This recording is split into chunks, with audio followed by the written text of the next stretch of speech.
I want you to real quick with me to consider this phrase. Big change happens with little bitty steps.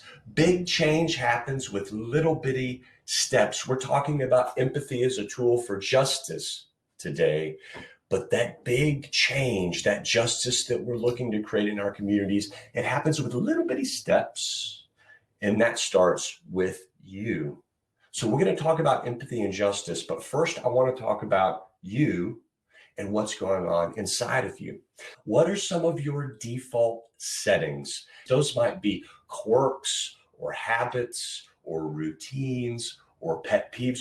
What are things that you do without even thinking about them? Maybe you have this weird thing when you go to a restaurant. Oh, you remember restaurants? Do you remember this place that there was a kitchen, but it wasn't your kitchen, and people that you didn't know but were nice, they brought you food? Remember that. Maybe you go to a restaurant and you always read everything on the menu, but then order the same thing every time. My mother does that. We've all got default settings. We've all got things that we do without thinking about them. It is just built into who we are. We've done it so many times. There's a rut in the way that we run our lives, and those settings prevail. And just as we have default settings, we have default mindsets. Just as we have default habits and routines that we follow throughout our day, we've got default ways of thinking, processing information, and seeing the world. We've got default mindsets. Now, what is a mindset? A mindset is a fixed mental attitude or disposition or way of interpreting the world. A mindset is the way that you interpret the world, and our mindsets are pathways carved into our brain. So I want to show you a quick, just a few seconds of a video to illustrate the power of mindsets. So this is where a river runs up against an ocean in Hawaii on the Waimea River. And so some surfers decided the waves weren't that good. So what they were going to do is they were going to dig a channel between the river and between the ocean.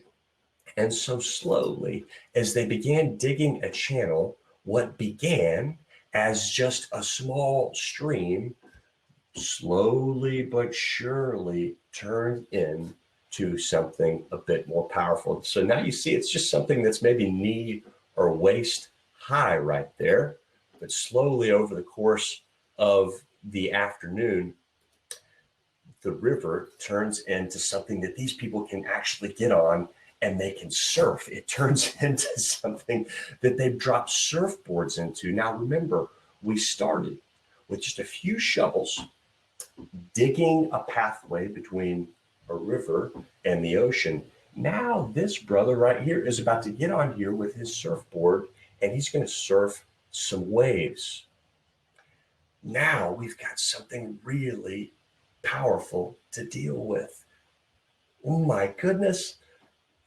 I can watch this video over and over again. Now we've got a thing that's 40 feet wide and people are bringing inner tubes to the party. Look how wide it is. Now, this is probably illegal. Here's the point that I want to make. We're talking about how little bitty steps help create big change. We talked about your default settings that you have in real life. We've also got default mindsets in our brain. We've got neural pathways that go between our synapses. And the more we have a thought, the deeper the surf channel in our brain becomes. The more we have an idea or the more we entertain a perspective, we've got a big surf channel that we're existing in. So people walk around their lives, you do as well, with default mindsets about your own potential. You've got a default mindset about what stress looks like. You've got a default mindset about who you can trust. You've got a default mindset, and we have to admit, about what other people are like. You've got a default mindset about what people are like from that neighborhood or from that country or from that part of the city. We've got default mindsets, surf channels that have existed in our brain much of our lives that maybe we're not always aware of.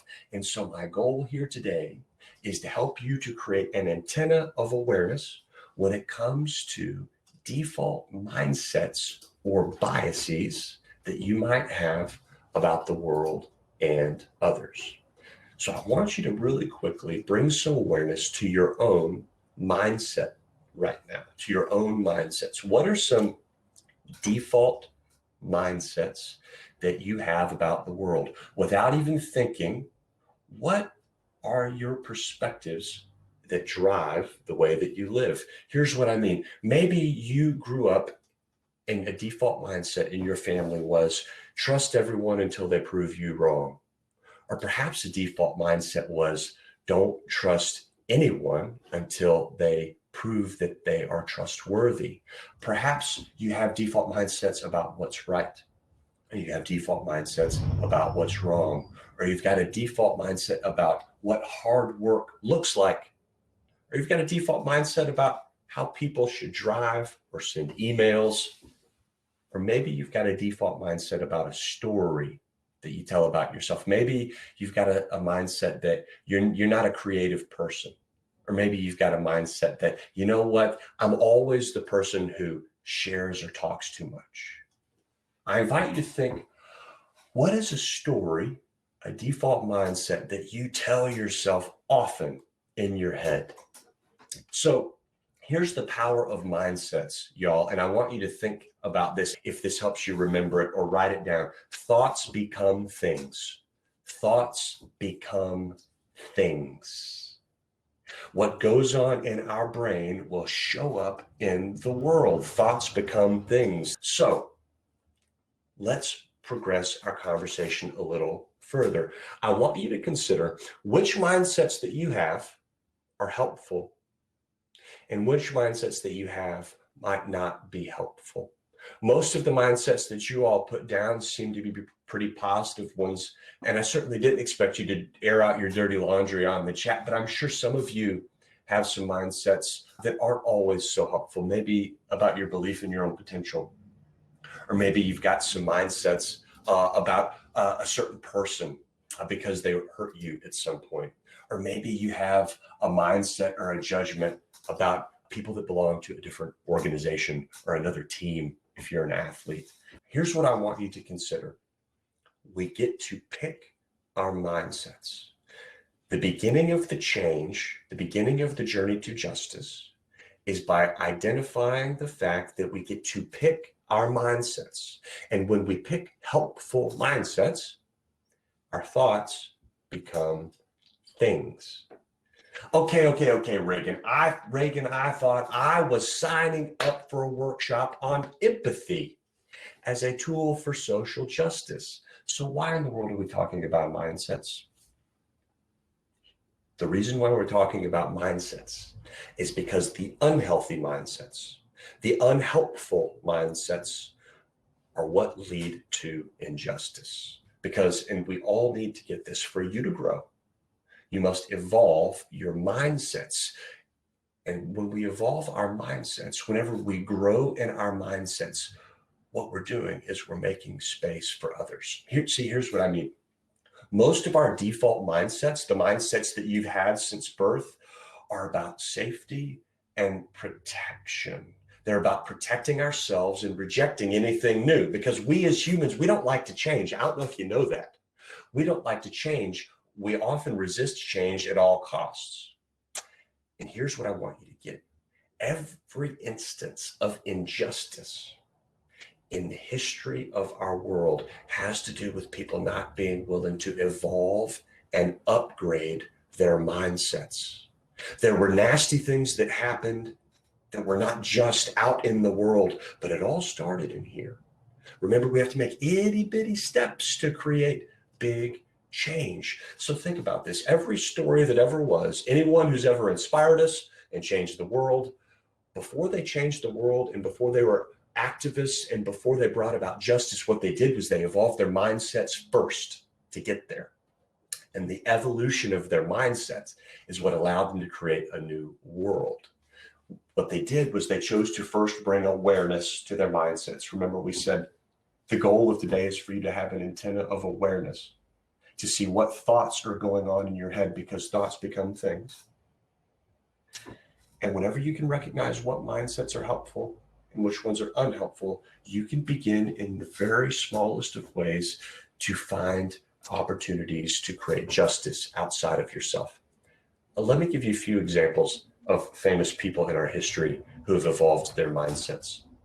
Simba, the lion, stopped believing that he would mess things up after he thought that he killed his father, and believed that he had what it takes to go back to Pride Rock and fight his Uncle Scar. Marlin, Nemo's dad in Finding Nemo, had to change his mindset and stop believing that the world is unsafe for his son so that they could have a relationship as Nemo grew.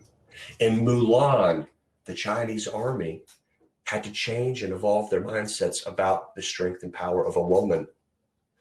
And in Toy Story, Woody had to realize that there is room for more toys in Andy's room so that Buzz could join the party. So here's the point. Shame and fear, mindsets around shame and fear, can dig and create default mindsets that are really deep, like that surf channel, that lead to a worldview of scarcity and fear and separation from one another. And this is how injustice begins. Whenever people obsess over their default mindsets too much, we shut the door on the opportunity to provide justice for others. So here's where we're going to talk about empathy. Awareness of your mindsets allow you to practice more empathetic mindsets, which lead us to justice. Remember, we got to take itty bitty steps to create big change. And my hope today is that you will take some itty bitty steps to move you toward change. And that starts with your antenna of awareness to recognize which mindsets are helpful and which are unhelpful. So what is empathy? Empathy is the ability to understand and share the feelings of one another. Empathy is the ability to recognize a situation where perhaps your interpretation of what's going on doesn't need to be the thing that you listen to. And you shift your mindset and you start to think, what might others think? I want you to hear this. We advance when we're aware. We evolve when we empathize. We advance when we're aware. We evolve when we empathize. So if we want to use empathy as a tool for justice, we need to first recognize thoughts that we have that are scarce and full of fear and are not including others' perspectives. When we can recognize that mindset, you can take the little step to realize that I, as a person, am going to advance when I'm aware, and I am going to evolve when I empathize. If you are interested in your growth, and I assume that you are because you're here, your growth will not happen if you hold fast to the mindsets and the deep surf channels that you've had for your entire life. So we have to become aware of moments when we're unwilling to consider a different point of view because of a default mindset. And history will prove that the more we can choose empathetic mindsets, the more our society will evolve and the more inclusive it can be. Think about it. People don't like changing our mind, though. Slavery was accepted. Smoking was recommended by doctors, and seatbelts were not required. People were so pissed off when they had to start wearing seatbelts. Drinking while pregnant was not a big deal. And whenever cities made bike lanes, everyone got so angry that they made bicycle lanes. But it was the people in those moments who became curious, who considered, is my default mindset serving only me? Or perhaps is there a new mindset that might include more of us? They ask themselves, is this mindset helping me? Or am I holding on to it simply because it's been a part of my story my entire life and it's comfortable? I know that you have the capability to create change and be an advocate for justice. And I want you to remember that it begins with itty bitty steps that happen inside of you, because thoughts become things. So my strategy for you to practice so that you can use empathy as a tool for justice is to develop an antenna of empathy. An antenna of empathy. This is what I want you to do moving forward. Anytime you find yourself experiencing one of the following thoughts or mindsets, I want you to pay attention. So I want your antenna to go up if you say to yourself something along the lines of, okay, this has gone a little too far. This movement has gone a little too far. Or why are they trying to make me feel bad for just being me or for thinking what I've always thought? Or maybe if you think to yourself, can't those people who are protesting or asking for change or asking for attention, can't they just get over it? Or maybe you talk with your friends and you say, I don't understand why they feel this way, think this way, want to be able to do these things. I want you to build an antenna of empathy. This is the tool. Say it with me, antenna of empathy. When you recognize yourself saying, okay, this has gone too far. Why are you trying to make me feel bad? Or can't they just get over it? Or I don't understand why they persist in feeling this way. I want you to activate that antenna of empathy. And then I want you to ask someone who is offering a different perspective what it's like and what they mean and how they feel. That's step one. We could talk about all of the other ways that you can get involved in being an advocate for justice, but it begins individually with each of our ability to be aware of our mindsets that are default, to ask whether or not this is a selfish mindset for me or it includes everyone, and to decide to practice empathy by inviting a different perspective. Justice occurs when we combat fear and shame and scarcity and the desire to protect our old mindsets, and we choose to evolve. And that is all I have to say.